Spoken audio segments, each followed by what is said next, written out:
Welcome, everyone. I'm Angelo Robles. I'm the host of the Angelo Robles Podcast. I'm also the founder and CEO at Family Office Association. To give a little bit of context to my near daily discussions that I have with the world's most amazing guests, I help global families and their family offices solve problems, procure positive future outcomes, and prepare for intergenerational necessity. It's vital for families and their family offices to understand their vulnerabilities and become more resilient so they can mitigate risk and prevail during times of crisis. My experience with some of the wealthiest families in the world has allowed me to distill best practices for discovering purpose and refining vision, governance, structures, systems, processes, and culture that successful families and their safeguard family offices need in order to thrive. We have a very special guest with us today. And actually, as I was reading some of what I do or we do with Family Office Association, Charles brings probably the most global, deep experiences on those issues of, I think, anyone that I know. And I'd like to think that I'm pretty connected in this community and know a lot of people. So on that note, and that plays into the title, which is noted in the title for today, Everything Family Office with Charles Lowenhaupt, 40 years of experience condensed in 90 minutes. It features Charles Lowenhaupt, author, global family office pioneer, and of Lowenhaupt and Chasnoff, LLC. Charles will talk a little bit about some of his amazing background, which is actually multi-generational from a family perspective, and his amazing work, which truly lives up to that word being a pioneer. There's certain people that paved the way for people like me and made it much easier. They did all the hard work. It's not many of them. It's about 10 or 20, and Charles for sure is one of them. He's always, from my first day in business when I was nothing in this community, he's someone who listened, imparted great advice, and although maybe not officially a mentor, is indirectly one to me. His books, his comments, his mannerisms, how he goes about looking deeply into issues, and his global perspective are all things that I've learned from. It truly is an honor and a pleasure. Charles, welcome to the show.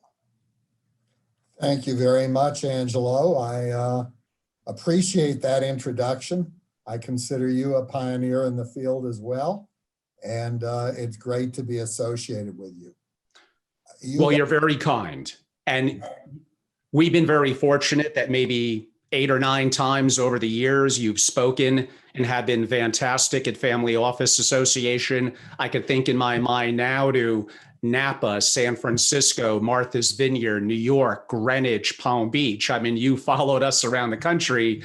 We've been so honored, more than probably anyone else I know.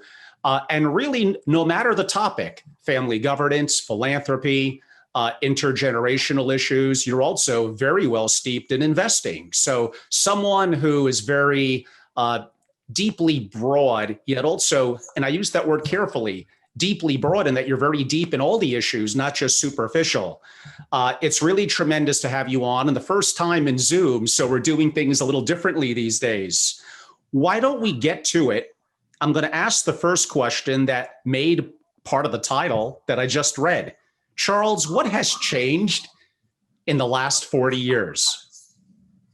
Well, I'm going to start by saying 40 years is just yesterday, Angelo, and I'm going to take it back further. I'm going to take it back 110 years. That's the experience of our law firm. It was founded by my grandfather in 1908. And I'll talk a little bit more on that later. But what's happened in the last 110 years? The answer is almost everything has changed, but fundamentally, nothing has changed. Tax laws have changed plenty. Equity markets have emerged. They just came about, I think, in the teens and 20s of the last century. They've emerged domestically and globally. We live longer and we have more likelihood of dementia. Healthcare has improved, I think, although maybe that's not clear in the present pandemic. But when it comes to the relationship between family and wealth, how to create functionality, how to avoid the damages of foolishness, not much has changed at all. It's still about how family members can achieve what I call freedom from wealth, how they can become all they can become, self-actualize, and live life on their own terms, while at the same time playing an integral role in society and community. Today, I'm going to focus primarily on freedom from wealth and the intersection of community and philanthropy at a time of a pandemic and social upheaval. I'll share my fresh experience as the president of the St. Louis Art Museum Commission. That's the museum in my hometown that's dealing with these forces. And much of what it's dealing with represents a microcosm of the challenges facing not only museums, but all institutions, all charitable institutions, and therefore all communities and philanthropists across the country and indeed across the world.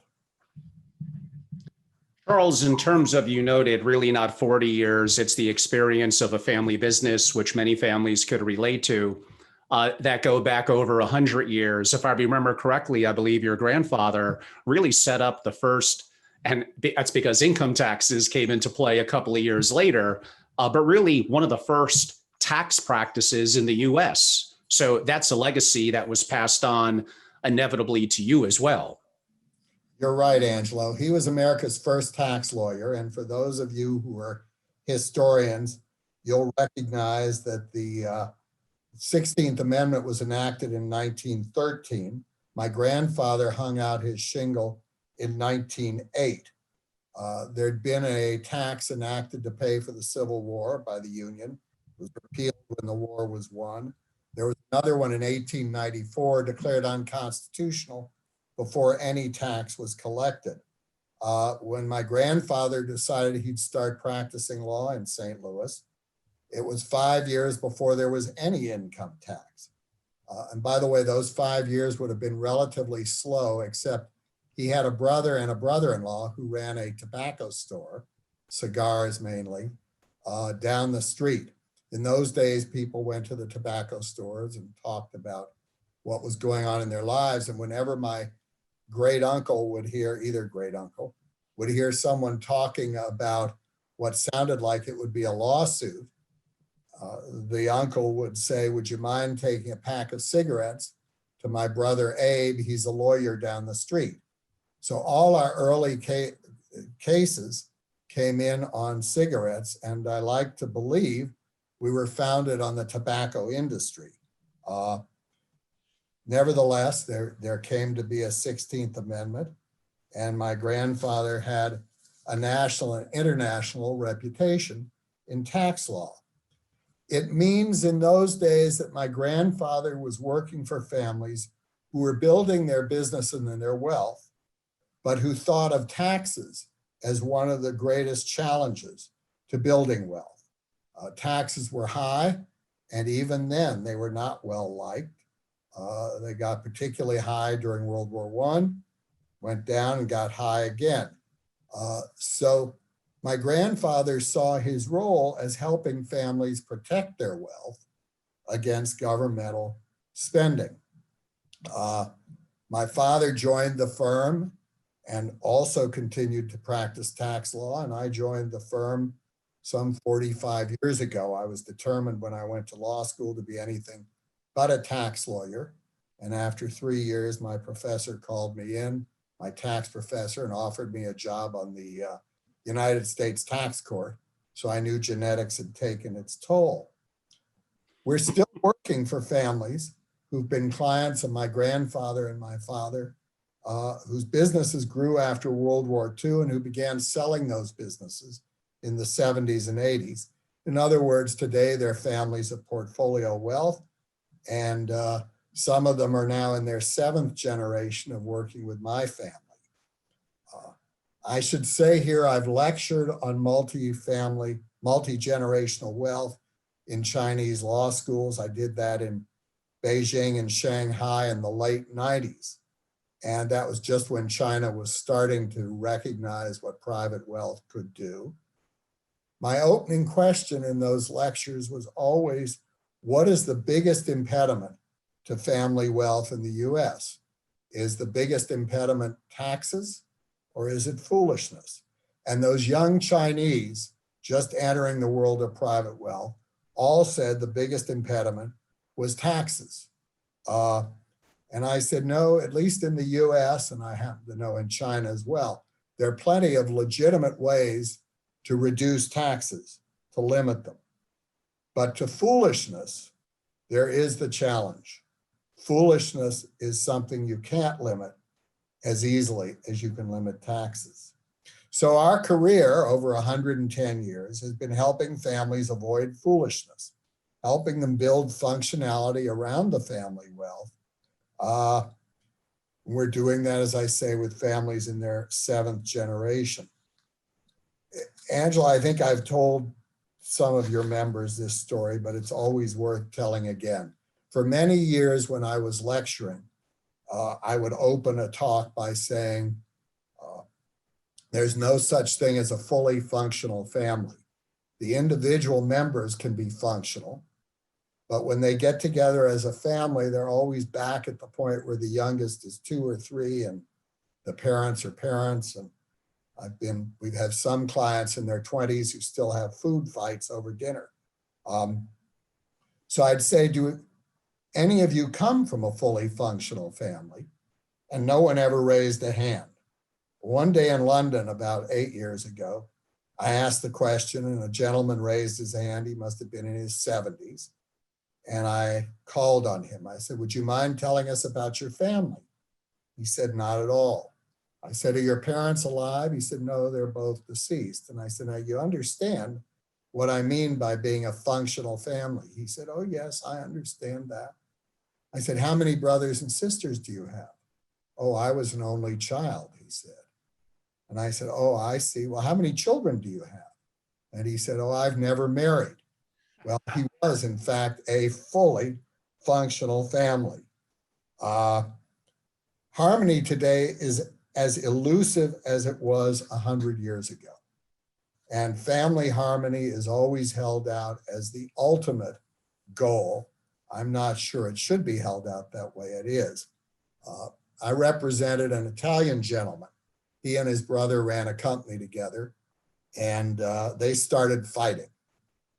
They were in their 60s or 70s, and they fought all the time. Brother got a lawyer. I was the lawyer for that one brother who was, I call my brother, wasn't my brother, but it's the one I represented.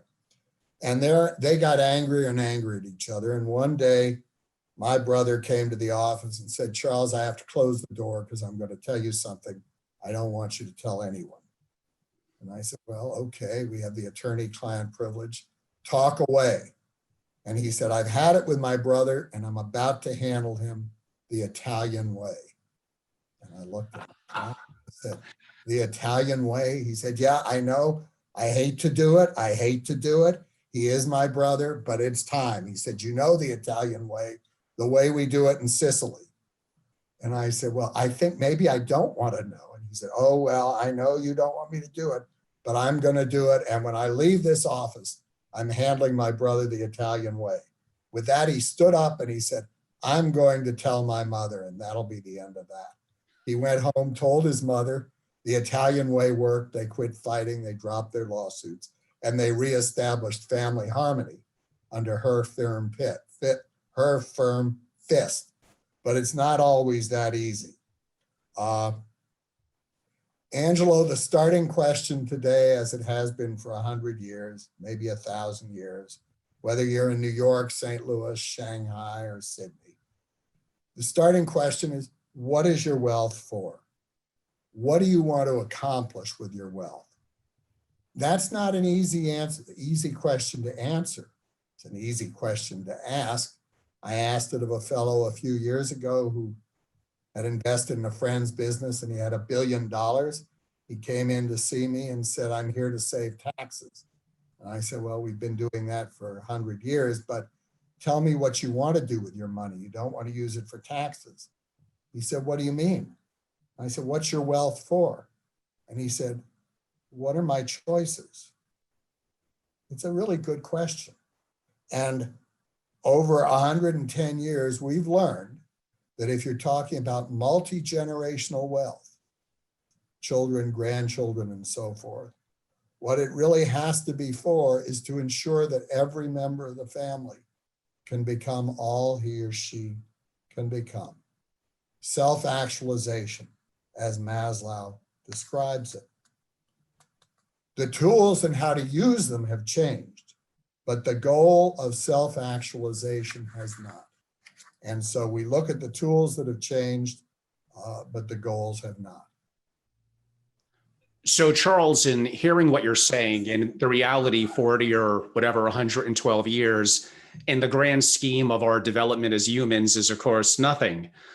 We go back much longer than that, and there's a tribal nature to families. Maybe the surroundings and the situations and taxes may change over the generations, but the inherent nature of human conflict. So when you're talking about the purpose of wealth, that probably comes back to creating functionality and harmony. And like you said, taxes are relatively black and white. If you know enough about the tax code, and maybe some things you got to push the envelope a little bit. But when it comes to family harmony, that's a completely different skill set. How did you get the experience of knowing how to listen and impart guidance? Did that just come from experience?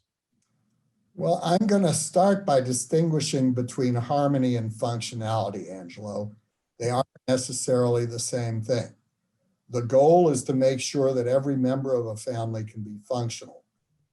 There's a kind of mantra in family wealth of harmony, but it isn't necessarily perfect for every family. Indian families, for example, believe in fighting at every generation, and they believe that by doing that, they increase the family wealth dramatically. I worked with a young fellow in Hong Kong a number of years ago, and he was going through their family history. The great-grandfather founded the firm, had a big fight with the brother. The great-grandfather kept the firm. His children had a big fight. This man's father kept the firm, and it went like that at every generation. And the family was extraordinarily wealthy. It was very successful and never seemed to mind the fact that it had litigated every generation. And I said to this young man, well, how's your relationship with your sister? And he said, oh, we get along fine. They were in their 20s. And I said, well, when are you going to start litigating with her? And he said, well, what do you mean? And I said, well, go through the generations. Fighting is part of your family culture. And as we talked about it, incidentally, he never did litigate with his sister, but as we talked about it, he recognized that that part of the culture was something the family wanted. And in our business, we frequently find families who do want to fight with each other. And we find that trying to make them harmonious frustrates the situation more and more. If you look at the areas in which a family is bundled, you'll frequently find areas. Bundled means where they're sharing either through a family office or otherwise, and it can be investments, it can be lawyers, it can be philanthropy, it can even be family vacations. We frequently find that they resent the family vacations terribly. And that resentment becomes a point of arguing, which results in the whole system falling apart. Frequently, it's better to recognize that there can't be harmony in all areas. So you ask, how do we build functionality, or call it harmony if you want? And the answer is process. Basically, it's very important for every family to work through a system of processes which allow everybody the freedom he or she needs, while also allow the bundling, often efficiently from an economic standpoint, of some of their services. Let's look at what's changed in terms of the tools that can be used, because these are tools that are all about process. Trust can last forever. That wasn't true 100 years ago, but today they're generally taxable at every generation, and that allows for some estate planning. If you can end up throwing wealth as far as possible and avoiding all of those intermediate generational taxes. The fundamental principle of estate planning, tax savings, is figuring out ways to destroy value in the hands of one person and thereby increase it in the hands of another. We used to talk about the iron ring of taxation, income, estate, and gift, but there was no tax on wealth destruction. I'll give you one of my favorite examples of how that can work. It was a book collector, and he had two copies, the only two copies extant of a very rare book.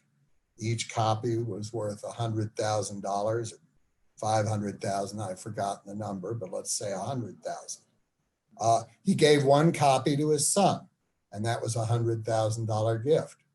He destroyed the other copy. Now, when I say destroyed, he actually gave it to a museum, which took it off the market.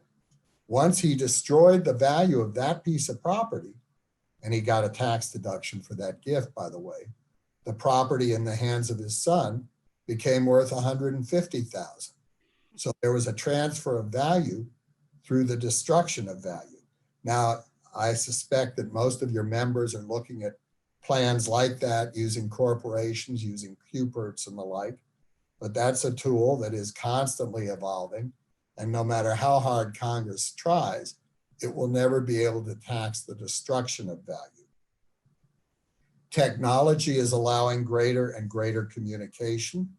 That can help in harmony, not necessarily, but it can. Records and centralizations are a lot easier. I'm sure your members are seeing that it's much easier to build a family office. Although even there, I remember meeting with an Indian family a few years ago, and they had one set of books in Chennai and one set of books in New Delhi and one set of books in Mumbai. And each set of books was kept by a different trusted advisor. And whenever the family wanted to know the totality of anything, they had to put those three trusted advisors together. And I said, well, couldn't you do all that with technology so you wouldn't need the trusted advisors? And this patriarch said, no, technology makes it too easy, too many risks, too easy for people to figure out what we're all about. But for most families, technology are making it easier. And here, Angelo, you alluded to the fact that there are loads of risks, and if anything, those risks have gotten more complicated with the passage of time. There are risks relating to health, politics, reputation. It's hard, well, now it's almost impossible to travel at all, but even when we can travel, it's hard to travel in any way that we can be convinced is safe. I have to admit that the areas I've been focusing on most, and increasingly over the past year, is how philanthropy, community, and wealth are changing. And they're changing quite dramatically in the US relating to families. And most families may not recognize it, but the twin effects of pandemic and social justice are having a double-barreled impact. I've written frequently about what I call strategic philanthropy. Charlie Collier, whom I know you knew, Angelo, and we studied this concept together. Charlie had me go to Harvard and speak to a group about it. And what we meant, I mean, a lot of charities mean how to raise more money when they talk about strategic philanthropy. A lot of donors mean how to make sure the charity is accountable when they speak about it. But what Charlie and I meant was how philanthropy can help a family become functional. The pandemic we're living through, the resulting push for diversity, equity, access, and inclusion, the reaction to what the New York Times is calling white supremacy, this is changing how any philanthropist or any family has to think about what it's doing in its community. Angelo, I think you know I wrote a white paper recently on the subject, Art and Philanthropy in the Age of Pandemics and Social Change. And certainly if anyone wants a copy, we can arrange for them to get it. Well, actually, Charles, if you don't mind, if you could tell us more about that white paper and how it came about. Sure. As I've said, philanthropy is central to how a family makes itself functional around its wealth.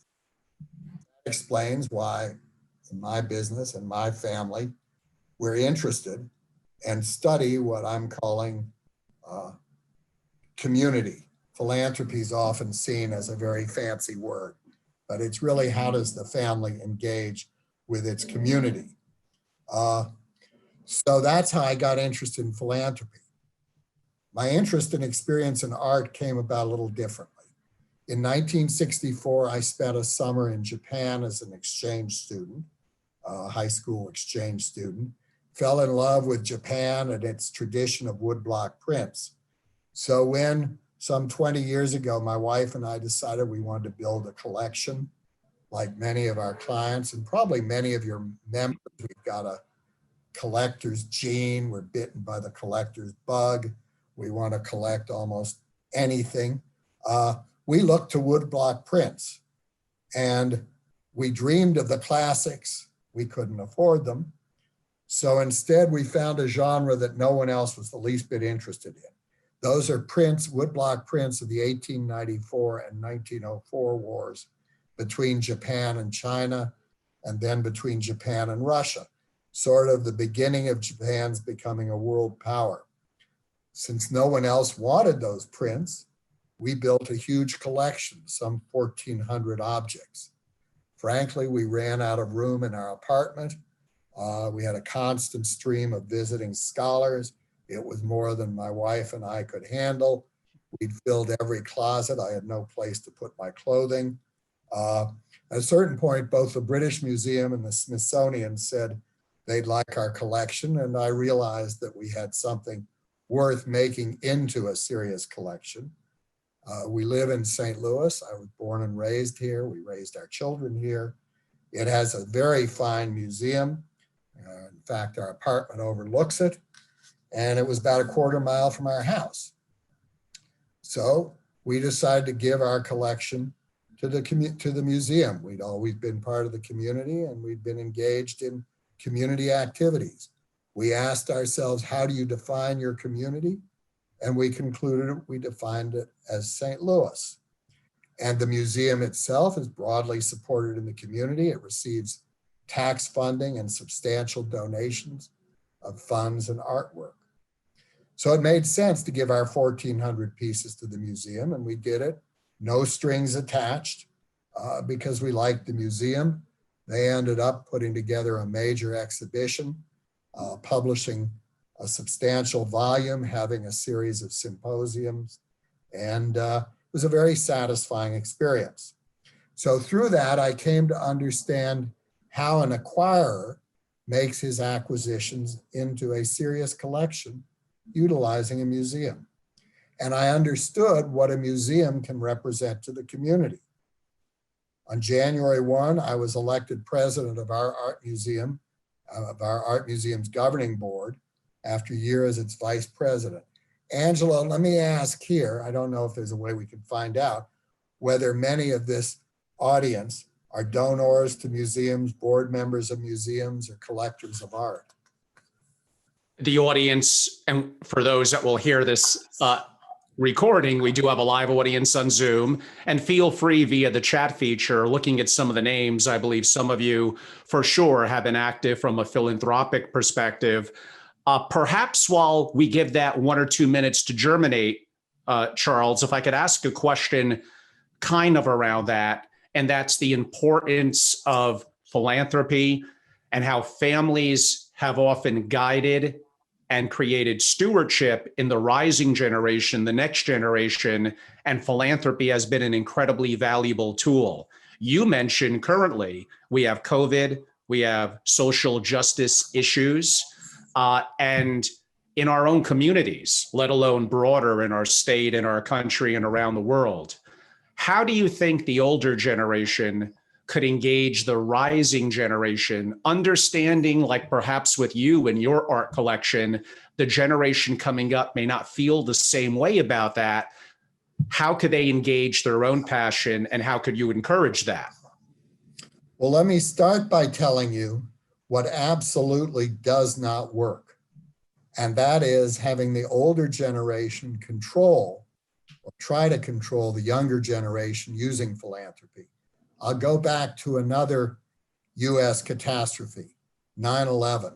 Shortly after 9/11, I was scheduled to give a program in New York with a group of families. And what we had planned to do was to separate the group into older people and younger people, not necessarily related to each other. And I took the older people in a room and I said, what's changed since 9/11? What's changed in your attitude toward family wealth? And a colleague took the younger group in another room and said, what's changed in your attitude toward family wealth? The older group came back, brought everybody together, and they said, what we think has changed is we're going to give much more to our foundations. The world is much more needy now. Whatever we can do to help the world, we're going to do. The younger generation came back and talked about private jets and investing in commodities. And after I'd heard that, I said to the group, what's going on here? The older people are talking about community, need, foundations. The younger people are talking about private jets and commodities. And one of the younger people said, oh, come on. The foundation is just one more way our parents try to control us, and we resent it. And before I knew it, all the younger people were saying exactly that. So Angelo, the starting point is give up control. And what we're finding, particularly today, is that it needs to start with a discussion around what is community. Look, people my age can say St. Louis is our community, or New York is my community, or the Jewish community is my community, or go on and on like that. For many of the most astute younger generation, community can be much different from that. Their communities are often global, they're often internet-based, they're technological and the like. It's quite possible that the way an older person like me defines community will be very different from how a younger person defines community. And when we recognize that communities, no matter how defined, are needy right now, worldwide, we should be allowing the younger people to define their community and design strategies to help it.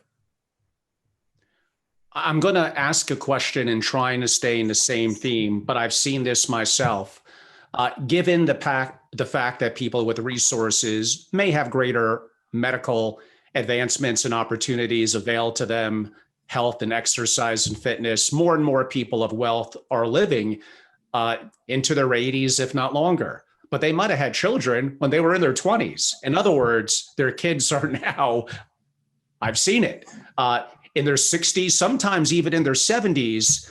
And it feels like the elder generation in their 80s or 90s are still controlling things. I understand, because when you're in position to be a wealth creator, when you've done things, when you took risk, you feel like you know everything, and it's kind of, you believe it to be your money and you want to have philanthropic initiatives or spend it how you want.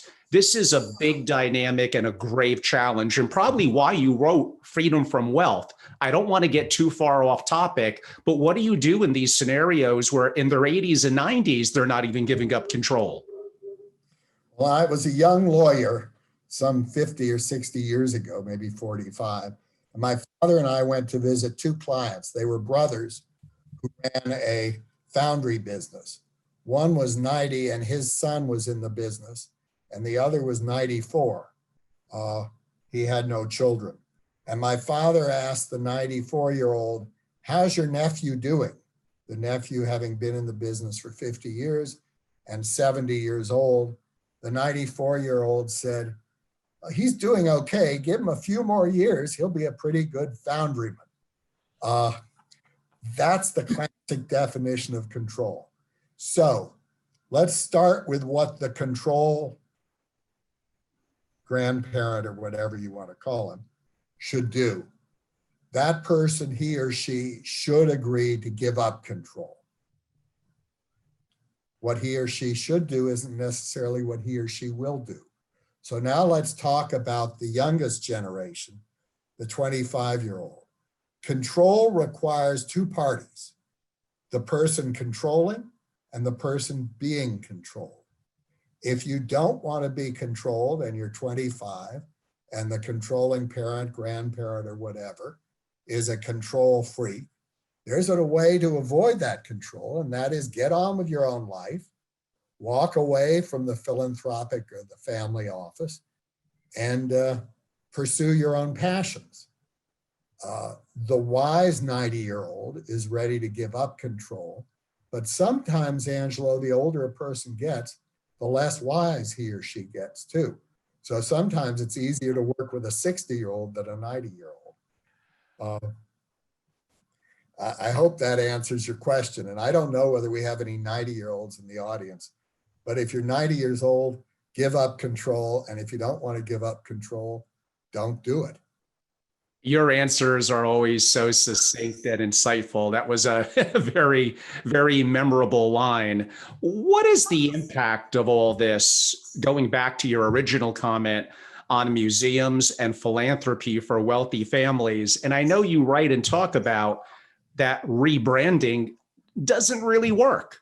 What do you mean by that? Well, let's start by looking at what's happened in 2020 to museums. And I can talk about St. Louis, but anyone who reads the newspapers can take it to the Metropolitan, the MoMA, the Baltimore Museum, etc. First of all, in March, we decided to close our museum. That was just 2 days before a local edict required us to close. We faced 3 months of closure.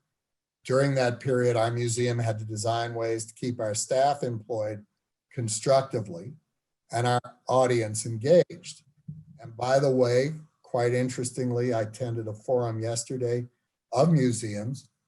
What the studies show is that during that period of closure, as museums looked more and more to digital communications, something like 40% of the people who were using the digital communications had never even entered a museum.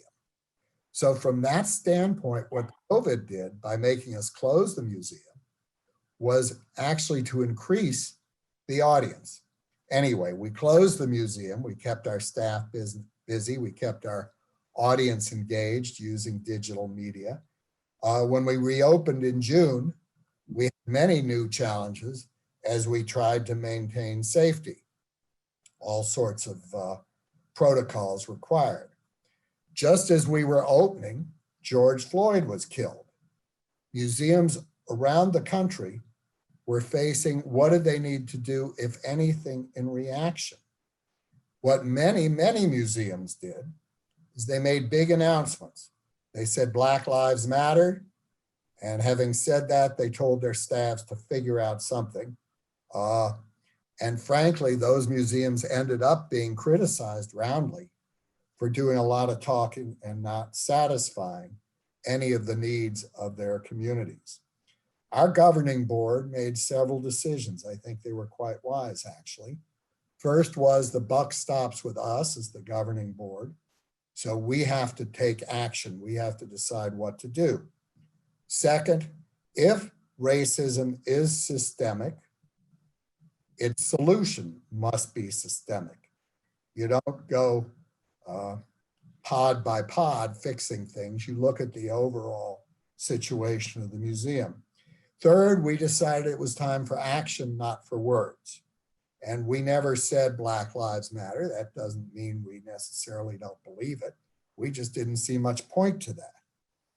And fourth, we felt we needed to act by the end of the summer. So 3 of us on the board, the president, the vice president, and the secretary, undertook over the summer to study the museum inside out and to understand what was going on in the world of museums.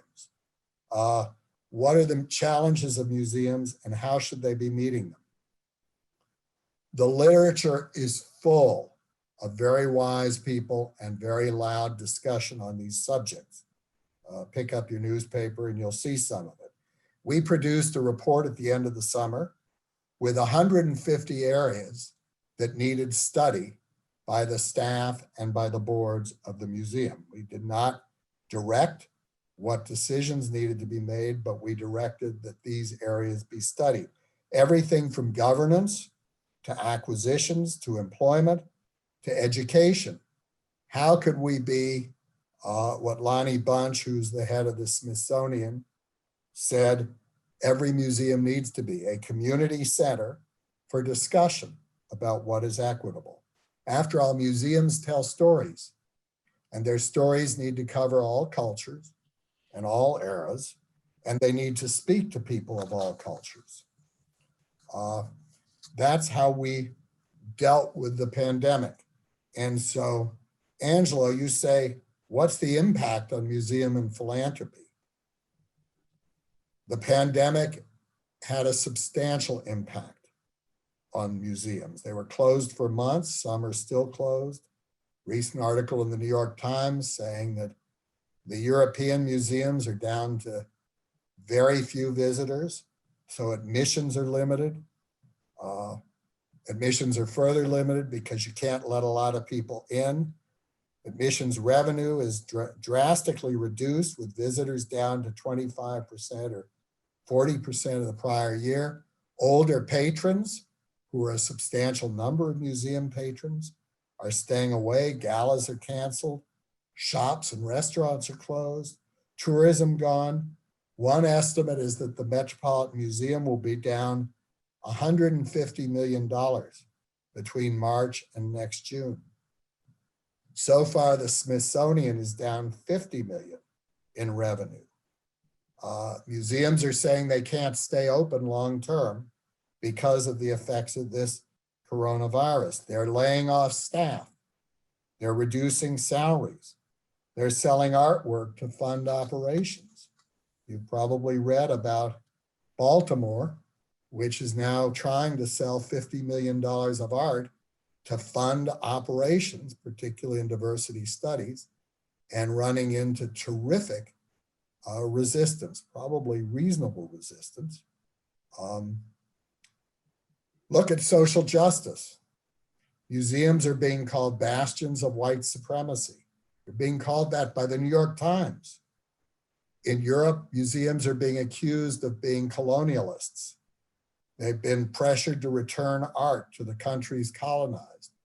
The Paris museums are being pressured to sell their art, to return their art to Africa. Directors are being attacked right and left by staff, by communities for racism and insensitivity. Shows are being canceled, postponed. Philip Guston, who did paintings of Ku Klux Klan in hoods, the National Gallery of Art in Washington, the Tate Modern, the Houston Museum, the Boston Museum, all planned an exhibition of Guston, who was, by the way, a liberal and a radical and everything else you'd want someone to be if you were one of these museums. They've postponed the show for 2 years because they don't know how to present it. How should they depict or introduce the KKK depiction? Artists are objecting to gifts from tainted donors. Names and board members are being removed. Most notoriously, the Whitney removed Warren Kander because he owned a company that was building munitions. The name Sackler, which used to be a name every museum and every educational institution wanted to put on buildings and artwork, is now moving off because of the opiate challenge. They're changing the names right and left. Avery Bondage, who was the major donor and funder of the San Francisco Asian Art Museum, he was accused of being a colonist and a racist. Maybe he was. They're removing his statue and his name.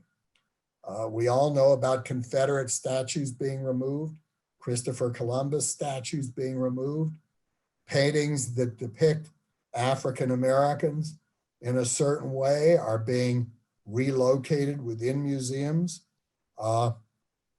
So Angelo, we used to say that philanthropy is a way to rebrand a name. Look at the robber barons, Morgan, Carnegie, and others. Look at Bill Gates. 20 years ago, we would have all said, ah, yes, Bill Gates, Microsoft, antitrust. Today, we all say Bill Gates and education and health. In fact, I talked to a fellow this morning who said he won't take a vaccine until Bill Gates tells him to. He's an Apple user. He's going to listen to Bill Gates on vaccine. A rebranded name could allow children and grandchildren to take pride in their name and an aura of respectability. Rockefeller, Kennedy, good names to point to. It allowed one's heirs to self-actualize without the burden of a criminal or otherwise history. But today that doesn't work. And if your family is going to try to build legacy, which is a strange word we can talk about, you better not rely on branding to keep you around in perpetuity. In fact, it can end up hurting the brand when the name becomes the center of attention.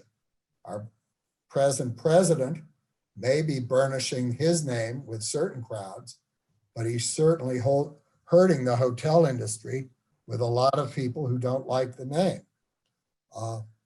Importantly, Angelo, there are strategies for philanthropy besides rebranding. Philanthropy helps a family build functionality with or without branding. Money comes from community. Children and grandchildren need to understand the relationship between wealth and money and community. How do those all work together? Is money just to allow them to acquire? Or does money give them I'm not going to use the word responsibility, an opportunity to become part of a better community? A wonderful South Indian family, its seventh or eighth generation, to be a family member in the business. You have to go back to the village your family came from for 1 month every year and perform social services. That's what wealth allows that family. So it allows the connection of community and wealth. Second, if wealth has any purpose at all, what's your wealth for? One purpose has to be that your children and grandchildren and so forth can live in a world of peace, harmony, beauty, and good health. Philanthropy helps you accomplish that. Finally, and I alluded to this earlier, philanthropy is about process, setting goals and evaluating outcomes. Much of what your children can learn about functionality, how to get along, wealth management, they can be most easily learned in the context of a charitable program.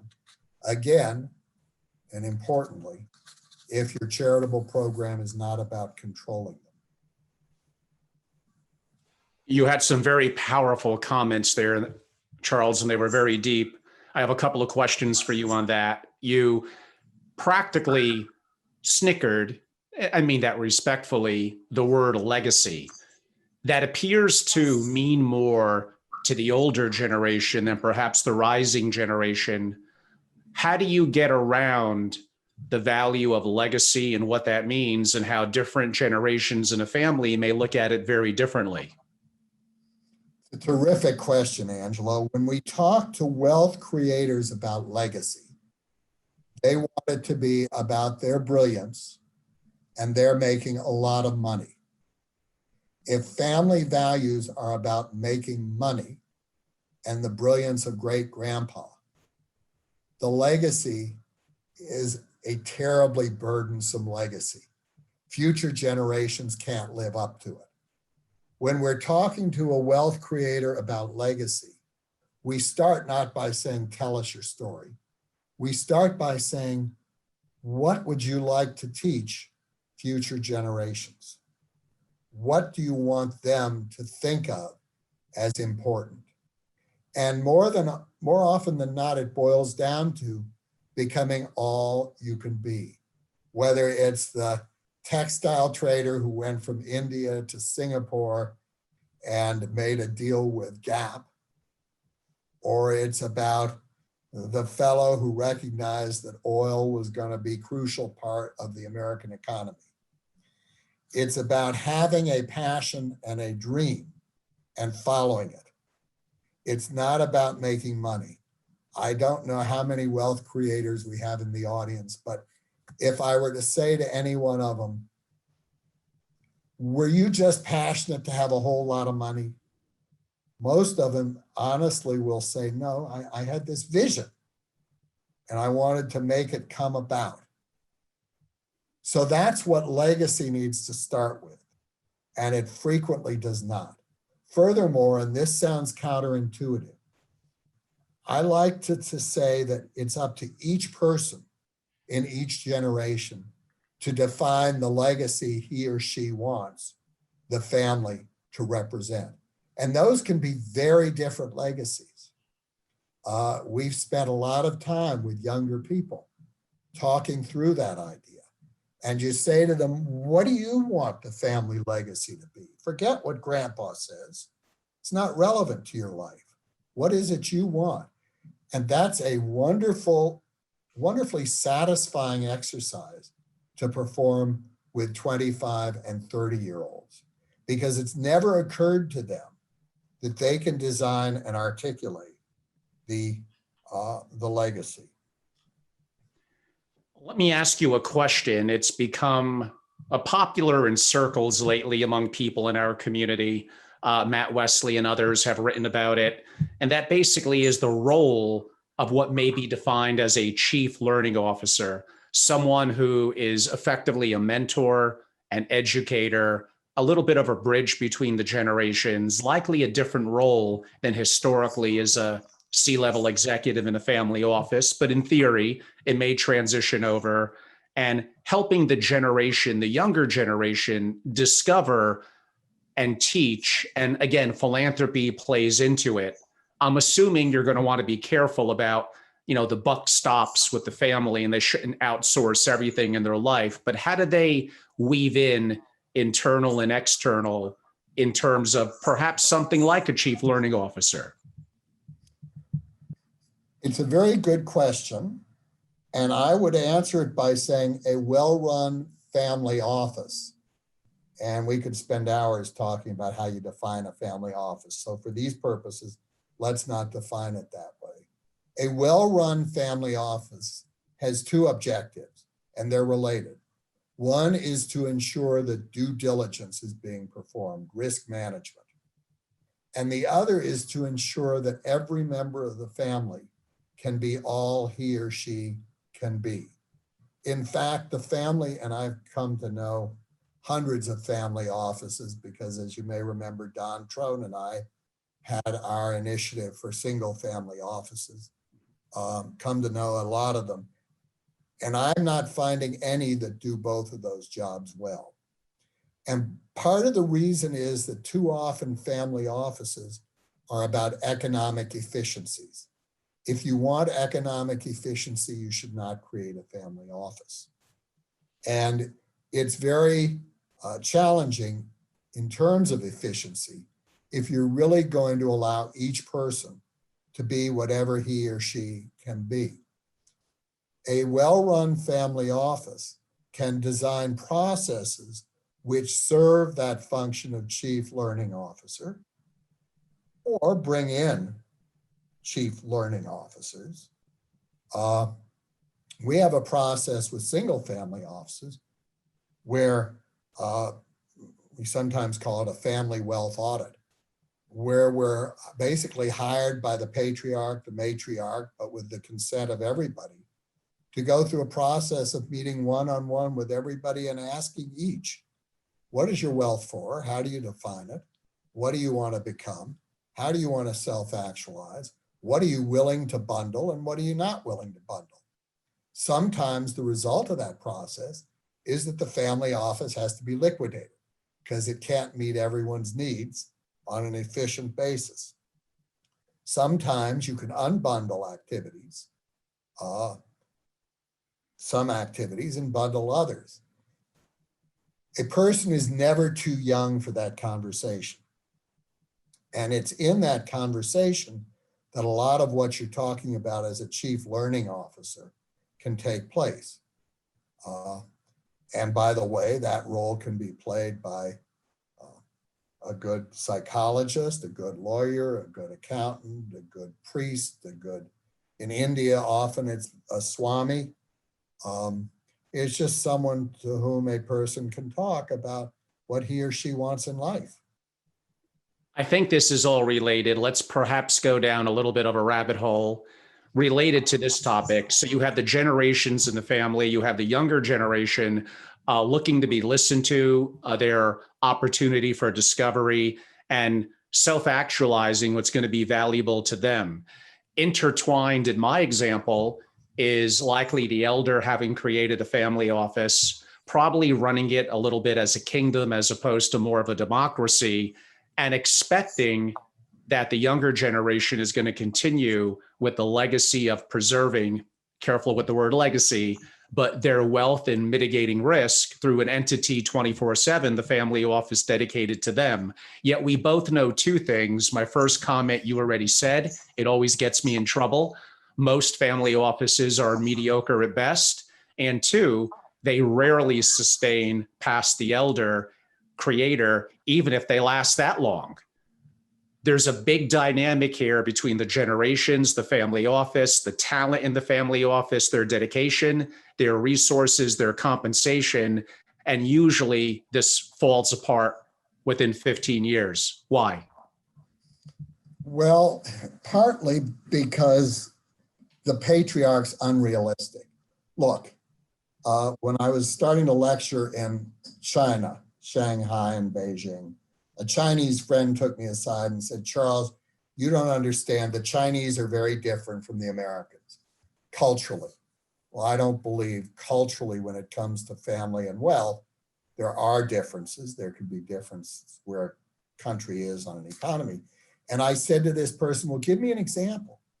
And he said, well, in China, we have a saying, and I've forgotten exactly what it was, but something like rice paddy to rice paddy in 3 generations. And I said, oh, yes. Well, in the US, we have a saying, shirt sleeves to shirt sleeves in 3 generations. And I will often start with a patriarch or matriarch and say, look, is shirt sleeves to shirt sleeves in 3 generations evil? Is there something fundamentally wrong with that?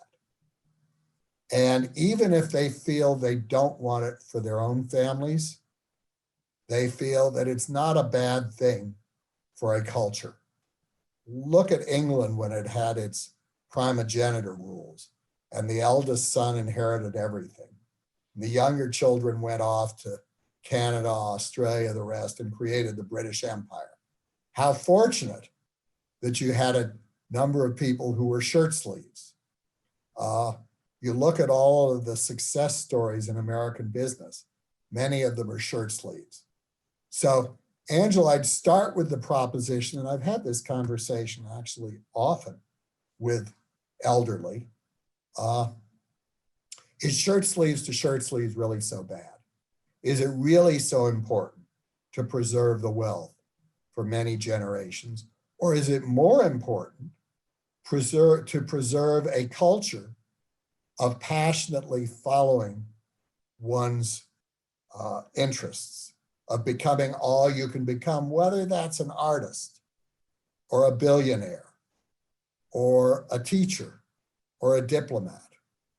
And most people, when you have the conversation honestly, will say letting people self-actualize is more important than keeping the money together. I am going to ask a question of something that you noted relative to mitigating risk. And when I'm asked more so from the family office perspective about, Angelo, per your research and your conversations, probably what's the most common thing that the family office is dedicated to? Yes, it may be institutionalizing wealth management. It might even be on some of the issues that you're talking about generationally in the family, but probably most consistently, it is mitigating risk. It is wealth preservation. And when I say staying rich, I don't necessarily only mean financially, but rich in terms of from a cultural and inner perspective as well. Nothing lasts forever, which relates a little bit to is shirt sleeves to shirt sleeves in 3 generations necessarily bad? Not necessarily. But if mitigating risk and wealth preservation is number one, and everything crumbles in times, you want to have a family be strong internally because usually it's devastated from poor decision making, divorce, squabbles, litigation. But you also look, not to get too deeply into estate planning, tax, and investing, to being diverse, geographies, currency, banks, relationships, custodians, countries. How do you develop a holistic relationship with a family? And are there families that you've been dealing with these issues for decades? It doesn't happen in a day, a month, a year, and it may not even perfectly happen decade after decade. Oh, it's a wonderful topic, Angelo.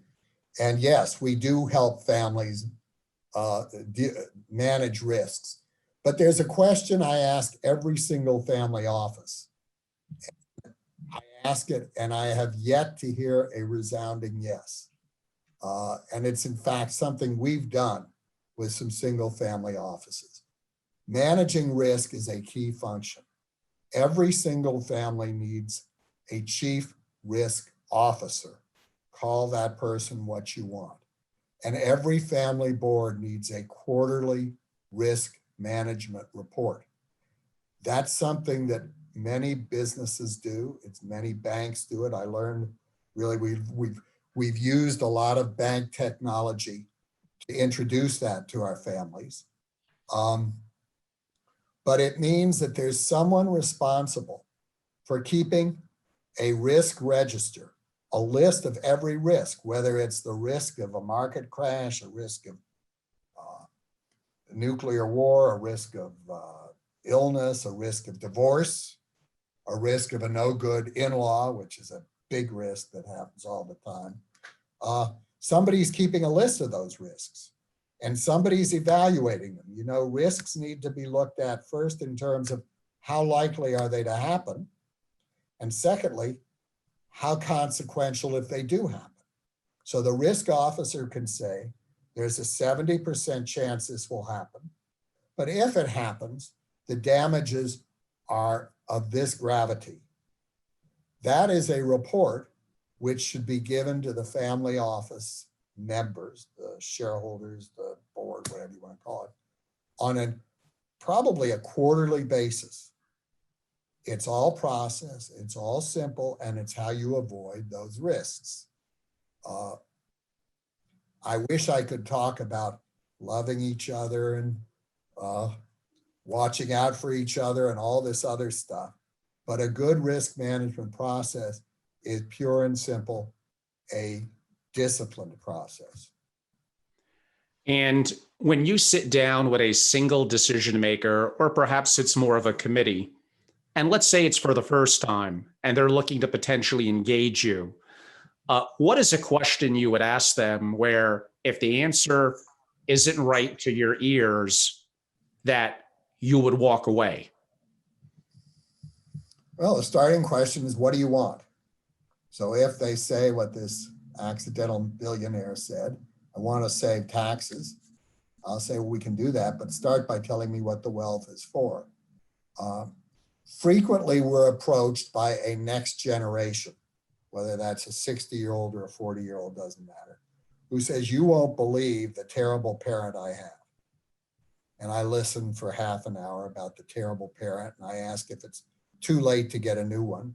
And usually I'm told it is too late to get a new one. And then I say, well, let me talk to your parent and let's see if we can develop a process. Nobody wakes up every morning saying, I want to be a terrible parent. I've found that some of the most productive conversations I have one-on-one are with 80-year-olds, 85-year-olds, talking through what they really want. And if what they want is to build a process where everyone can be all he or she can be, that's someone we're willing to work with. If what they want is pure control, there's really not a lot we can do to help them. I fall trap to this, and I think that I would know better, but I still fall trap to it. I really have to step back and think. When working with a family, potentially as a member or a consulting assignment, it's very tempting to go, ooh, we're going to set up a complexity of structures like the lender versus the IRS. And here's what's going to work on a for-profit SFO. And you want to set that up through a private trust company. And that's going to be in South Dakota. The assets are going to be in Delaware. The family office is going to be in Nevada. We'll also own a bank in Switzerland. We'll have private placement life insurance to mitigate tax risk. And you're proud of yourself for this volume of paperwork that probably is 2 feet high. It's perfectly in structure. Yet somewhere in the back of our mind, we all know that the odds of that sustaining and not having litigation and family issues and poor decision making are effectively impossible. Attorneys fall trapped to this more than others. But how do you incorporate purpose and the human element and governance and decision making with the pride in my documents are the best in the industry? Well, one of the tools that's been developed over the past 20 years, and I use the word tools not as a way to endorse them, are family constitutions, and I don't know, they've got all different names. I can't tell you how often we walk into a single family office that wants a process to figure things out. And they start by saying, well, we have a family constitution. We had a consultant who came in and helped us build this constitution. And I then start meeting with the younger members of the family. And they all tell me, oh God, this guy was here for 3 months and he talked and this and that. And the next, we got document after document. And finally, I said, damn it, I'll sign it if I never have to look at it again.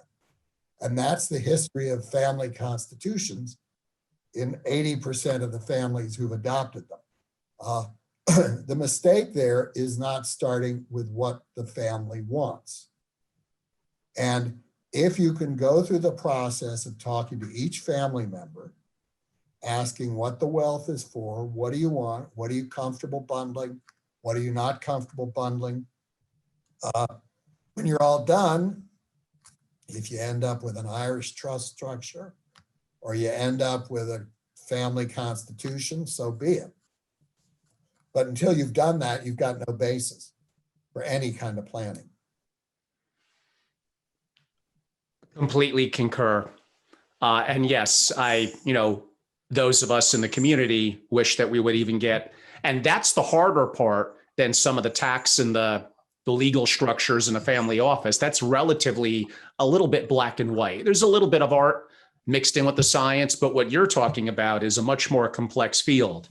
When I was reading a little bit of My Open, I discussed the value, I guess, from in-family and outside consultant or in a single family office of solving problems. And part of that comes from critical thinking.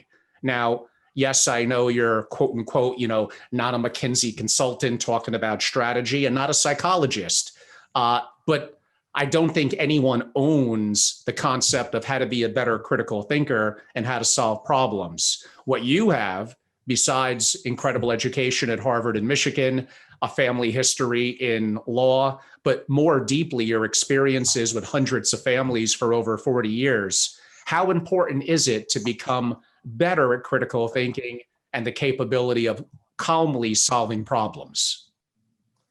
Well, I'm not sure I know what critical thinking means in this context. One of the biggest challenges for any counselor, and a few do this well, but some do, is putting on what I call conceptual goggles. I say I call it that. I think I heard it from one of my children when she was 12 years old, but she denies it. She's now a psychiatrist. Conceptual goggles means you use your own experience and you use your own background to think, put on the goggles of your clients. So we will have a client who will come to me and say, mother's sick, what should I do? And I can pretty easily tell that client what she should be doing. It's not necessarily what I'd be doing. but it's based on understanding who she is, who her mother was, wearing those goggles, and then applying my own experience. Is that critical thinking? I don't know. Is that empathy? It may be partly empathy. It's partly understanding that people use language which doesn't necessarily mean what they think it means or what they're trying to say. It means asking lots of questions. So when I hear someone say, I want family harmony, which I hear all the time, that means there are a lot of questions I've got to ask to understand whether that person really wants what he or she is thinking of as family harmony. Is that critical thinking, Angelo? I don't know. And, you know, I had one very successful elder entrepreneur, and for them it was, Angelo, most people don't have discipline. The so-called marshmallow test of little Johnny, here's a marshmallow, but then you pull it back. If you could be a little more patient, in half an hour, you'll not get one, you'll get two. And supposedly the majority are more lack impulse control. They want the one marshmallow now. And supposedly, I think it's a little bit of urban myth, but when they track them decades later, the ones who practice better impulse control, who have discipline, who know how to say no and be more patient, quote unquote, are more successful. The gist of this story was, Angelo, play the long game. The long game may be decades out and not the short game. That sounds great in theory. I think I'm 99% on board, but things are within the family and around us, like we're talking about now, COVID, civil unrest, it changes so much. I feel, if I want to use a golf analogy, I think I need to be good at everything, at putting, at teeing. It's just say that I need to play the long game, I think is too simplistic. Absolutely. And if you're 20 years old today, or if you're 40 years old, how do you really know what the long game is going to offer? Take that marshmallow. I could say, oh, I'll wait 2 hours. And in the 2 hours, a group of ants can come and eat all those marshmallows, and I don't get anything. Maybe I'm better off a bird in hand, maybe better than two in the bush. I've never had someone give that back to me with, you know, who knows what could happen to that first marshmallow. The ants may eat it. You are correct. Boy, you would be like Nassim Taleb, a real black swan thinker about what could really happen and go completely topsy-turvy and upside down. You know, Charles, as we head a little bit to a conclusion, you've been doing this for so long. You're global in your perspective and just have been such a gift to the community and families that you've touched and that you've helped. Yet you're probably like, Angelo, I have a beginner's mindset. There's still much I don't know. But what are some of the key takeaways that you take in your over 40 years of experience that our audience could learn from? Well, you're asking me what I still don't know, because I'm happy to. However you want to answer it. Well, let's tie it into philanthropy for a moment, which is functionality. I'd say to people, don't count on control, whether that's philanthropy or family office or anything else. Control can be very damaging. And I would say that to almost anyone I meet. I don't mean control over oneself, and if you want to put off the second marshmallow, go ahead. We're seeing more and more challenges to control. That's part of what this year's brought about. Look, a year ago, I could fly to Paris for lunch. I could go to Hong Kong to have a suit fashioned. Today, I'm lucky if I could walk down the street and find a restaurant to eat in. We losing control. COVID's done that to us. Assuming that everything is going to stay the same is a big mistake, and that's part of the problem with legacy. What we've seen is that the vision of a fellow like Bundage, the San Francisco Asian Art Museum founder, his vision, all good, is today called effectively colonialism and racism. Robert E. Lee, I grew up thinking maybe we should respect him. He was a civil engineer. That's all changed. So don't count on anything lasting forever. whether it's wealth or otherwise. Nothing is likely to last beyond your lifetime, and it may not last at all during your lifetime. I'd again say, look at museums, look at charitable institutions, look at how much is changing. We're just seeing the beginning of it. Remember that the Renaissance followed the Black Plague in the middle of the 14th century. We're going to approach an era of bursting creativity. And I don't know if that'll be 1 year, 10 years, or 20 years, but there's a lot of good to come. And be prepared for it. Be agile. Make sure your children are agile. Make sure that they're not dependent on wealth, that they have they have lives to lead, children, grandchildren, etc. Self-actualization has to be the goal. And to get there, you look at how you can improve your community. Lastly, I'd say, don't assume that your community will be the same as your children's community. Have the conversation. What is community to you? Have that conversation with yourself, with your spouse, with your children. Don't impose your community on them. These are all of the things I do know, Angelo, and happy to share. That's extraordinary insight and a great conclusion to my questions. And you basically answered a question I did have. Where does this leave us as a country? And more relevantly, where does it leave families of wealth? That was a wonderful answer to a question that I had coming. Charles, for those, and again, it's hard to do in almost 90 minutes this justice. We look forward for sure to having you back, hopefully many times in the future. This was really a great pleasure and fantastic. And I looked for this, and I'm so glad. And again, this is the advantage. Physical events were so rushed. This was much deeper, and it gets recorded. It has a energy to it, a value, whether it's a day from now, a month from now, a year from now, or 10 years. Now, as we have learned, could things change? Of course, but there are some things that are going to be timeless. And it was of great pride that I'm able to do our discussion and our recording, as I call it today. Charles, for those that would like to learn more about you, some of the work that you still do, or perhaps access some of your great white papers and research, how could they learn more? Well, they can write to me. I can give you my email address. Maybe we can put it on the chat.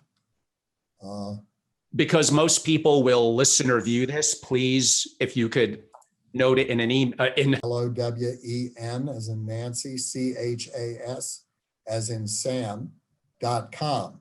And Angelo, I suspect if anybody needs that, they can also reach out to Family Office Association, who knows how to reach me. I would encourage anyone to read this recent white paper. As I say, it's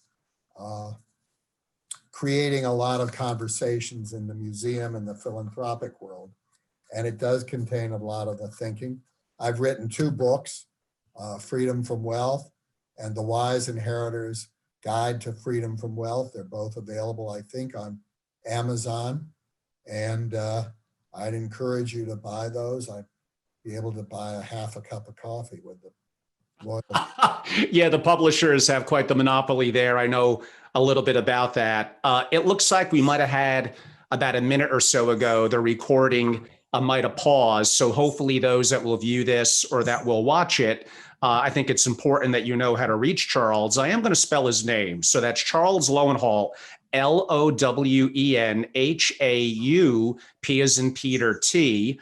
And again, he's an author, a global family office pioneer. And you could also look up Lowenhaupt and Chasnoff, LLC in Greater St. Louis. And yes, you could always reach out to me.